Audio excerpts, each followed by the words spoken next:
Hello, everyone. Thanks so much for being here with us today. I'm Emily Sumner, and I'll be your host. Today's webinar is brought to you by TORSH, an online professional learning and coaching platform that thousands of early education and intervention organizations across 35 states are using to improve the use of evidence-based practices and boost outcomes for children.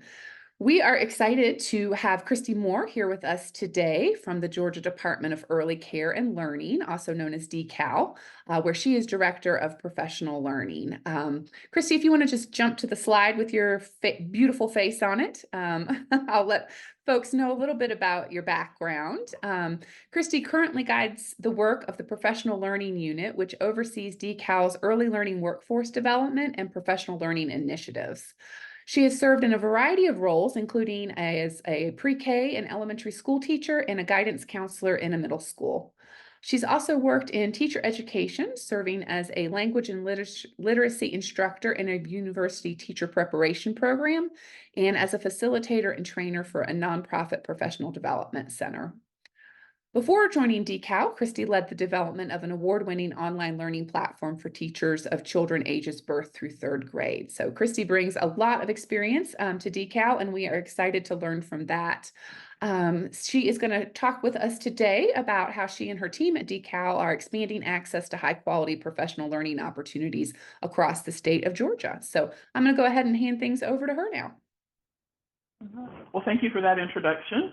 And hello, everyone. Thank you so much for joining our webinar today. I am going to just share, as has already been said, I'm just going to share with you a little bit about the initiatives that Georgia is focusing on around increasing access to coaching and technical assistance for early learning providers in our state. And we want to really talk about how we have been able to leverage the functionality that the TORSH platform offers to do that work for the state of Georgia and for providers that we serve. So I want to start out by sharing with you just a little bit about who we are at DECAL, what we do, and then a little bit about the professional learning team so that you have a context for our work. And then we'll dive into some of the functionality and how we're using the platform. So you see here our mission and vision at the Georgia Department of Early Care and Learning, or DECAL, as we're lovingly known across the state. We really are focused on ensuring equal access to high quality care and education for children and families. It's very important to us that children and families have high quality early learning experiences across our state, and that those are equally accessible to all children and all families that we serve. You see there our mission as well, that we improve outcomes for children and families by strengthening those early learning experiences, and that we do that in partnership with early education programs, professionals, stakeholders, families, and communities. And so the work that we're going to talk about today is primarily focused on the early education programs and the professionals that are in those programs. Just to give you a context for who we are in the state, we are one state agency that serves the entire state of Georgia with an agency head who is appointed by Georgia's governor. Currently, at last count, we had 715 full and part-time employees across our agency. And we are one of very few states in our nation that has one agency dedicated to early childhood education. So what that means is that we oversee almost everything for our state as it relates to childcare. So we license childcare programs and we monitor those programs. That's both childcare learning centers and family childcare learning homes. We oversee our Georgia's pre-K program, which is a statewide universal pre-K program that has been in existence for 30 years. We also oversee the what is called our CAPS program, our Child and Parent Subsidy program, which provides scholarships for children and families who need financial support to access those high quality learning environments. In addition, we also oversee federal nutrition programs. So the child and adult care food program, as well as the summer service food program, to ensure access to high quality nutritious meals for children across our state. And then, of course, we oversee a wide variety of professional learning initiatives. We have specialists at our agency who focus on working with infant and toddler teachers. We have inclusion and behavior support specialists, who I'll talk about in a little while, who focus on supporting programs in working with children with disabilities or with children who are exhibiting challenging behaviors. And then we have the professional learning unit, which I'm going to share about. So I think that context is important, because in many states, what you might see and what you might see in your state is that those programs are divided up across different agencies. So your pre-K program might be at your Department of Ed, or your subsidy program might sit at your Department of Children and Family Services. Whereas in Georgia, all of those things are sitting together in one department. So that's kind of just a little bit about who we are at DECAL. Now, again, as we've said, I work in the professional learning unit at DECAL, which oversees the agency's workforce development and professional growth initiatives for members of our early learning workforce across our state. That includes teachers, who are the largest part of our workforce, but it also includes program directors, it includes coaches and technical assistance providers. So when we think about the workforce at DECAL and we think about the workforce that we do at the professional learning level, we're thinking about many different people who have an impact on the lives of children and families across our state.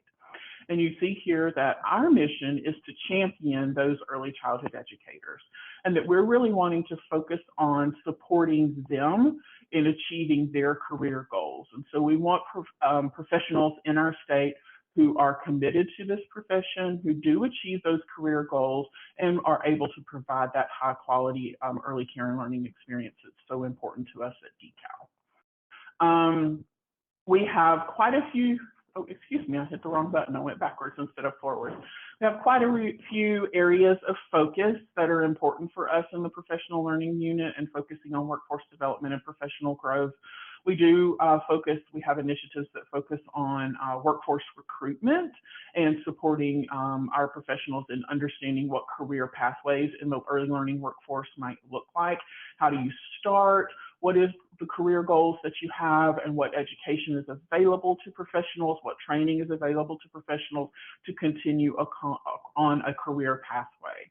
We also really focus on professional standards and professional practices and supporting professionals in really understanding what high quality instruction looks like, what developmentally appropriate instruction looks like, and how to really do that in a meaningful way in their environments and in their classrooms. And then we also want to focus on well-being for our workforce and retention of that workforce. And so our focus there is in supporting both the professional needs of the workforce, but also their personal needs, and helping them to have access to resources that are available to them, but also supporting providers and supporting directors of programs in creating high quality, safe environments for the staff in their programs, and really creating a really great work environment for the staff who are working in their programs. So at a really high level, that is what the professional learning unit does.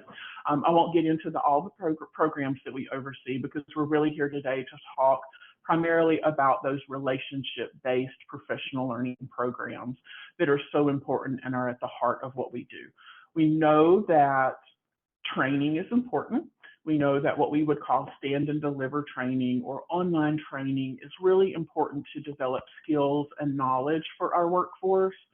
And we also know that in order to really see professional growth for the professionals that we serve, taking that further and allowing opportunities to practice and explore what it looks like, and to really have supportive environments to be able to take risks in the classroom and try something new and see how does it work out, is really important. And so we do really want to take training further for our professionals and really give them access to relationship-based learning opportunities where they can really build a relationship with someone who's supporting them in their professional growth. And so there are 4 different areas of focus in that. That is coaching, as you see here on the screen, technical assistance, professional learning communities, and peer support networks. So as I talk about the work that we do with the TORSH platform, I think it's important to understand that we have this wide array of services that are being offered by our agency as a whole. And then in addition, we have a wide array of areas of focus in the professional learning unit. And then we have professionals that we're working with who are doing, some of them are doing coaching, some of them are doing technical assistance, some of them are doing peer support networks, some of them are doing a little bit of all of it. And so we've been able to use the TORSH platform to customize the capabilities that are there depending on how each of those programs is utilizing relationship-based professional learning in their work. So I want to start with talking about the TORSH platform by first explaining how we got here. So as many people talk about the pandemic, and 2020 really was really hard in a lot of ways, but it also had many silver linings. So prior to 2020, all of these things that you see on the screen were happening in person in programs. All of this was face-to-face work that we were doing and that our colleagues across the agency were doing. And then of course, the pandemic happened and we really had to shift from doing what we do in person to figuring out ways to do it through whatever capabilities were available to us, which at the time were Zoom and ShareFile. And those are both great products. We still use them today, but it was really hard to create a comprehensive approach to taking our face-to-face work and offering it in a virtual environment. And so as we went through that process and we kept things moving and we kept things going forward, what we realized is that there's some really great advantages to doing some of this work in a virtual environment. It is often easier for our providers to be able to schedule a virtual call or a virtual check-in session with their coach or technical assistance provider, just because their day-to-day schedule is so variable. It also helps with travel.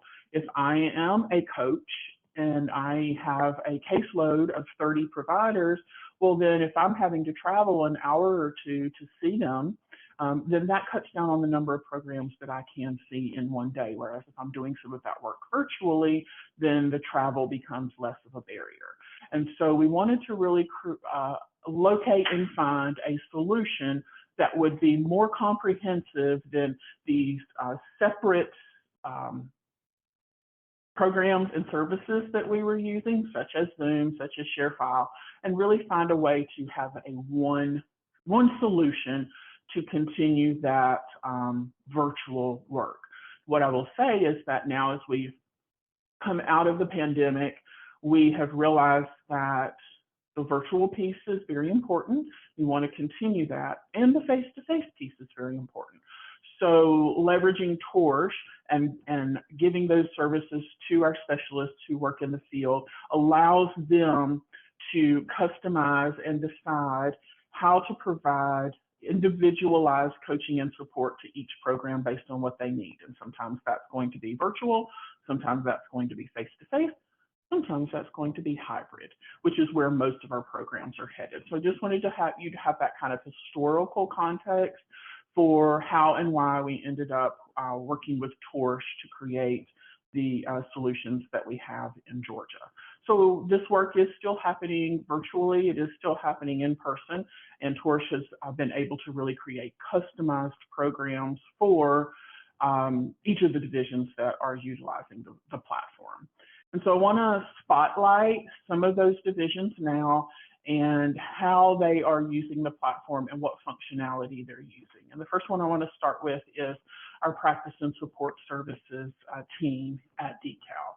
So our practice and support services team is the group that includes the infant toddler specialists and the inclusion and behavior support specialists that I mentioned. And they have been really excited to utilize the platform to really do some of the work that happens at the beginning of a coaching relationship. So for example, our inclusion and behavior support team, most of their work is based upon a provider calling in and saying, I have a child with a disability in my program, and I'm really not sure how to support them and how to support their families. Do you have some resources for me? Or I have a teacher who's really struggling with supporting a child with challenging behaviors in my program. Can you support me? And then our inclusion and behavior support specialists would go out to that program, and they would create an individualized support plan for that program. Really not focused so much on the individual child and working with the child, but focused on working with the teacher and the provider and the program to create an inclusive environment for all the children that also supports the particular child with a particular need. And so they are using TORSH to provide resources, and they've created a resource library for teachers that they can access. They also have quite a few forms that are available that they're using, and that includes their initial agreement form that they established with the program, visit summaries, coaching agreements. They also do observations in the classroom, and so they put that information in TORSH, and they have the observation rubrics and the observation visit forms available for the program to be able to access in the system. They also have action planning functionality where they talk together about what are their goals going to be, what are their steps going to be to accomplish those goals, and those action plan forms are in the TORSH platform as well, so that both the specialist and the provider can access those forms.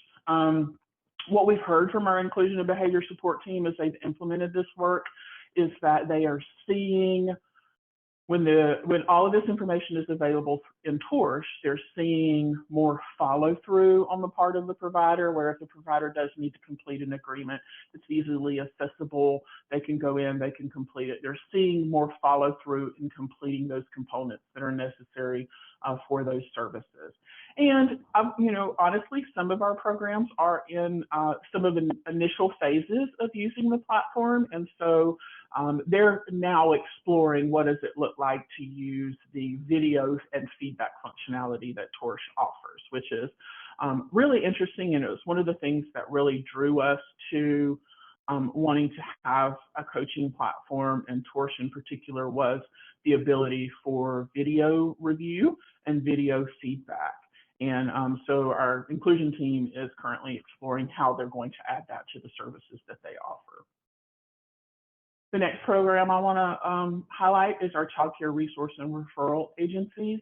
These are contractors that work with DECAL to support programs who are going through our quality rated system. And when I talked about DECAL, I didn't speak specifically about quality rated, so I'll just give you a high level overview of it now. So quality rated is Georgia's quality rating and improvement system, QRIS system. And so it is a 3-star system, 1, 2, 3 star, where programs can be assessed by DECAL staff to determine if they meet markers of quality that go above and beyond our minimum licensing requirements. So licensed programs can then also apply to be quality rated. They submit a portfolio that demonstrates their structural quality.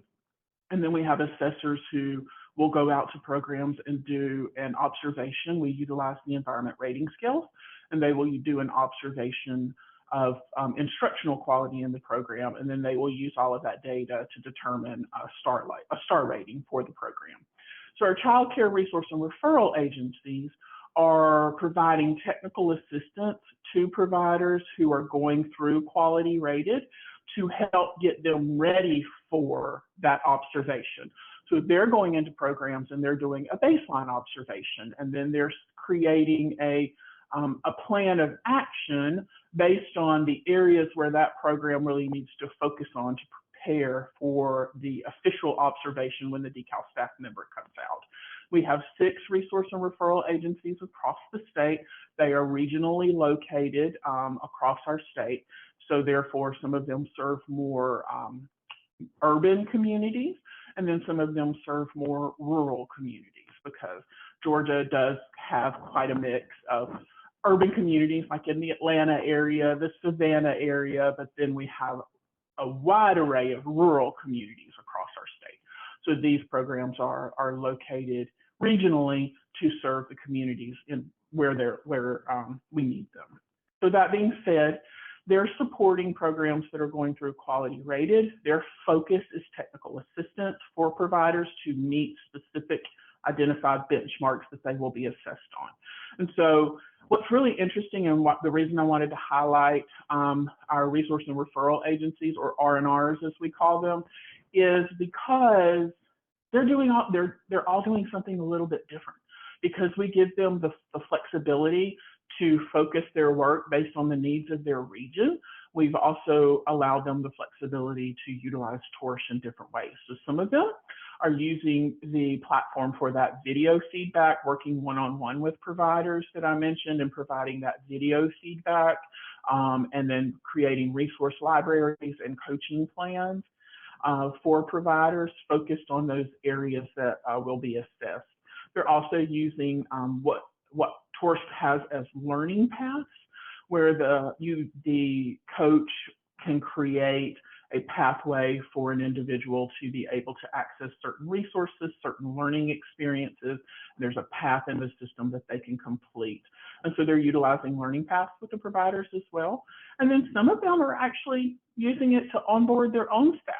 They've decided, before we even start working with providers with TORSH, we want to use it to support our own staff and coach our own staff and help them develop skills so that they can be even better equipped to do the work in the programs that we're serving, which I think is a really interesting approach, and has really proven successful for the programs that are using that approach. Our professional learning team, I've talked about the work that we do. We really oversee supporting these practitioners who are doing this work and making sure that they have the skills. We work with coaches, we work with technical assistance providers, we work with professional learning community facilitators. The other thing we do is that we support our R&Rs that I just talked about. So we oversee the work that they do, but we do oversee and monitor them, and that is an important part of what we do to make sure that they are meeting expectations that we have. But also we see ourselves in a supportive role with them. So we almost sit in a relationship-based coaching role with our R&Rs to make sure that they also have the supports that they need to be successful in meeting the goals that we've established for them. So our professional learning team is really focused on using that learning path functionality for the R&Rs that we're working with to help them develop skills, to help them to develop skills around action planning and setting goals and meeting goals, and then also to report back to us what they've done and how it's gone and what other goals they want to establish as they meet goals. So we kind of have these layers of support, if you will, that TORSH helps us to accomplish, because our professional learning team is supporting resource and referral agencies and TA specialists who are then supporting providers and teachers. And so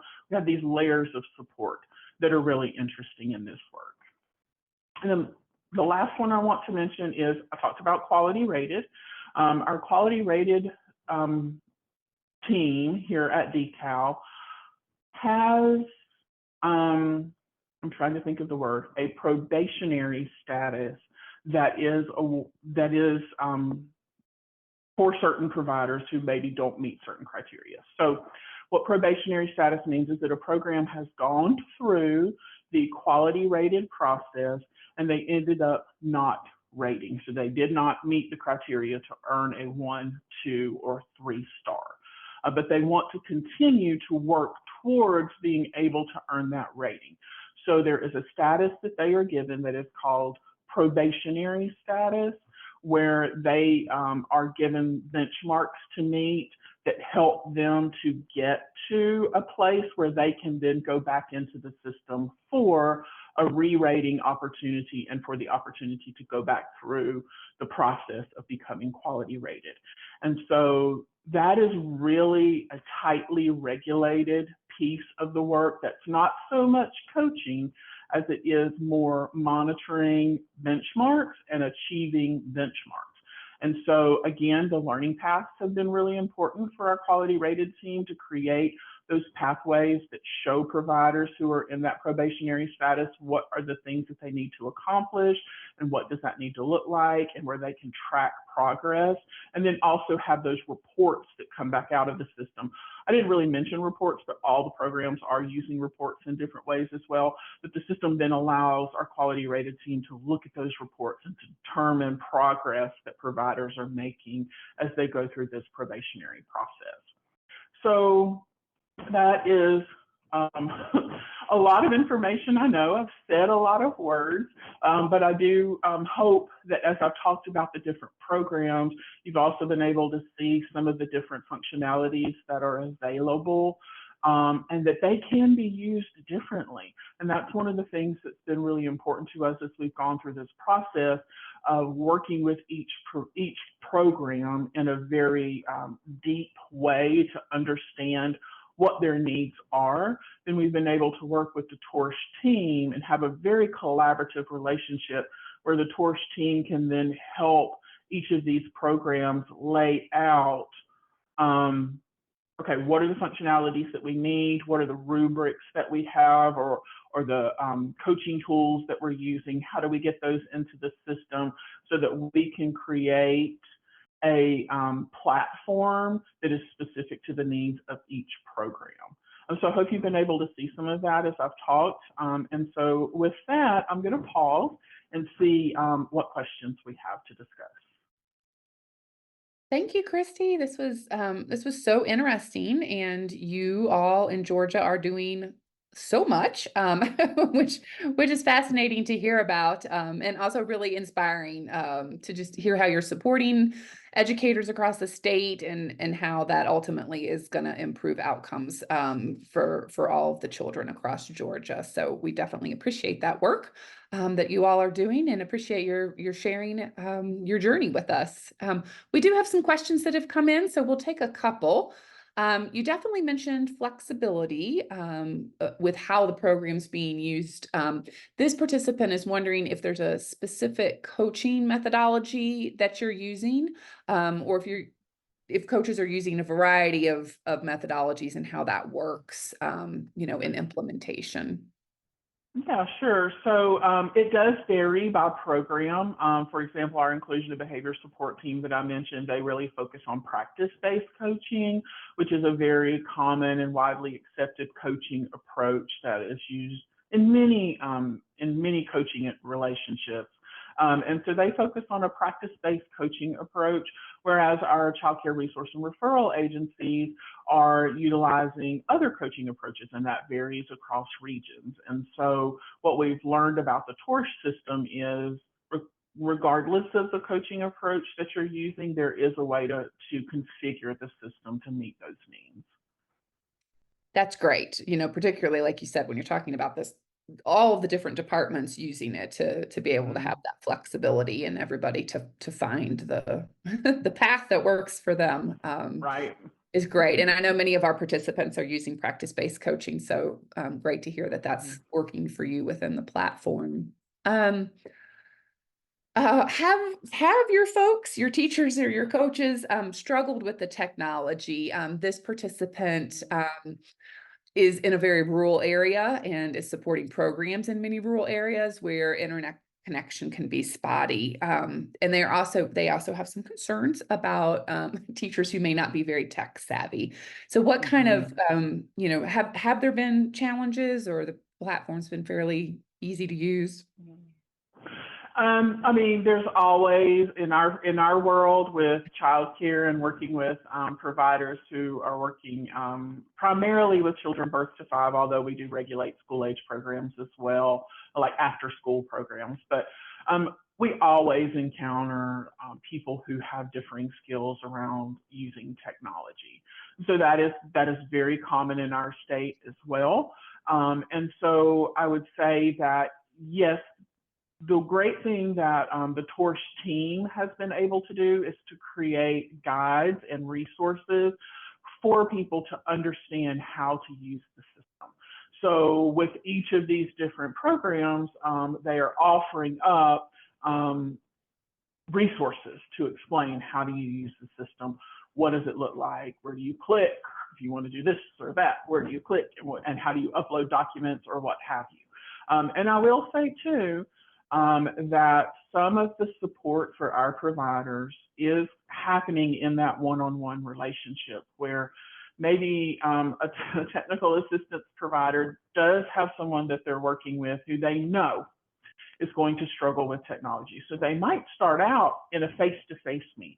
And let's sit down together and let's look at the TORSH platform and let's talk about what are the functionalities that are here, what is available to you, and maybe they start small and say, you know, let's just start out by uploading some documents or looking at this coaching agreement and, you know, talking about how you sign it and re-upload it. And so some of that does happen face to face, and then as the director or teacher gets more comfortable with that, then they can become more and more skilled at doing more of it online. I would say to the rural piece as well, again, Georgia has huge areas in our state that are rural communities. And so I think that the ability to do some of this on a cell phone is very important. And so having the cell phone accessibility is also important, especially in those more rural areas where maybe your internet connection is not as strong, but maybe you have a fairly strong cell signal that you can utilize your cell phone. So yes, we're still working through some of that as well. I think that's always going to be a prevalent concern in our field. And the good thing is, because these coaches and technical assistance providers are focused on relationships, they're figuring out one-on-one ways to support those needs as they come up. Yeah, that's great. And, you know, we're always talking about scaffolding for our young learners, but scaffolding for our adult learners is just as important. So, you know, that training on how to use the program and easing into it slowly, I think is great advice. And yes, just to reiterate, TORSH is fully accessible on a cell phone, and you know, so when you may not have the internet connection, you still can access many of the resources and functionality. And I would just say, connected to that, some of our providers, you know, childcare is not for everyone the most lucrative of businesses, and some of our providers have to make very strategic choices about where they spend their money, and so they may not have the latest and greatest computer or tablet, or maybe there's only one computer in the entire center. And so again, having that cell phone capability, which we find most people do have a cell phone, does make it more accessible. Yeah, that's a great point. That is a very good point. You had mentioned, and I forget which of the departments it was with, but you know, using rubrics and forms and having the coaching agreement form and observation rubrics. Can each of your departments or even coaches kind of create their own forms and have those accessible, or is DECAL kind of preloading all those forms for everybody to use? It depends. Some of the programs do use preloaded forms because they have very set forms that they use in their coaching practice, especially with our child care resource and referral agencies. They have very specific plans of action that they utilize. And so we work with the TORSH team for those divisions to put those forms into the system so that they are accessible in the system. Whereas with an inclusion and behavior support specialist, because that's going to be a little more customized, then they do have the ability to also do their own and create their own in the system. It just depends. Again, it depends on what the needs of the program are and what coaching approach or technical assistance approach they're using. Yeah, and it sounds like it really does go back to that flexibility for customization to make this work the way each department needs to fit their needs. So that's great. All right, we'll take one last question. You did touch on the use of video briefly. So could you maybe just talk a little bit more about how the video feedback is being used in your various departments?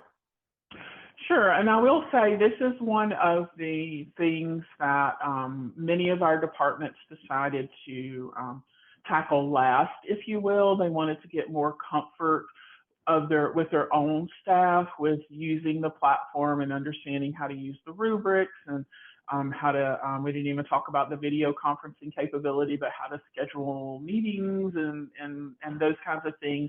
And so this is something that has really been kind of one of the last steps, if you will, for our staff. But yes, they are so providers are able to upload videos into the TORSH platform, into their profiles, and they can do that from their cell phone or, of course, from a computer. And then the coach is able to go in and watch those videos and put comments directly into the video. So if something really great happened at 30 seconds in, then they can put a comment that says, you did a really good job with that transition, or really, I noticed that you were using this vocabulary word that we talked about, and you did a good job of incorporating that into your discussion, or whatever it may be. And they can actually put a comment there when it happened, that then when the video goes back to the provider can see those coaches' comments as they rewatch the video. So that is something that we're still exploring, how that's going to look with each program. It is going to look a little bit different, but it is something that the R&Rs are using. It is something that our inclusion and behavior support team is using as well. And they really enjoy it. They really appreciate being able to have those records. I will say too, as a state agency, we did have to go through a very rigorous procurement process to work with TORSH, because we do have to ensure that we are using taxpayer money wisely. And one of the things that our IT department was concerned about with putting videos into the platform was security. And so I will tell you that the security, and please don't ask me to use any of the IT words because I don't speak IT, but what I will tell you is our IT department was very pleased with the security parameters that are in place around those videos, especially because there is a potential for there to be a child in a video. And so now, obviously, we do tell providers, we really encourage you to not put children in your videos and maybe record from their backs as you can, because we're really focused on the teacher practices. But there are security parameters in place as well around those videos, which is very important to us. Yeah, that's such an important part. And yeah, I don't know all of the IT terms either, but I do know that the platform meets the HIPAA and the FERPA compliance standards, and technology that's behind that I can't tell you about, but they have passed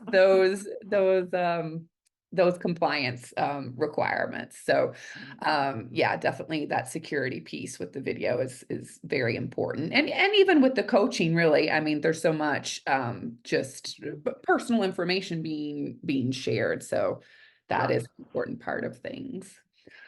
Well, Christi, we appreciate your being here once again and sharing all this with us. It's always so great to learn from what other organizations are doing and take little tidbits into our own practice. So thanks again for being here. Before we sign off, I would like to introduce John Williams with TORSH. He's going to share just a little bit more about the TORSH online professional learning and coaching platform, which Christi has given us a great preview of how Georgia's using it. And John will just give you a little bit more detail. So we'll let him share that. Thanks, John. Thanks, Emily. At TORSH, we're so excited to be partnering with Christi and the entire Georgia DECAL team. For the past 11 years, TORSH has been partnering with hundreds of educational organizations across over 35 states. And we're thrilled that the Georgia DECAL team has selected TORSH to support their professional growth goals for their early care workforce. In today's world, technology plays a major role in delivering quality coaching and professional learning. And the Georgia DECAL team selected TORSH Talent platform for this mission. Now, the Talent platform supports 4 use cases: coaching, mentoring, and technical assistance. And that's whether you're delivering a hybrid, in-person, or remote model.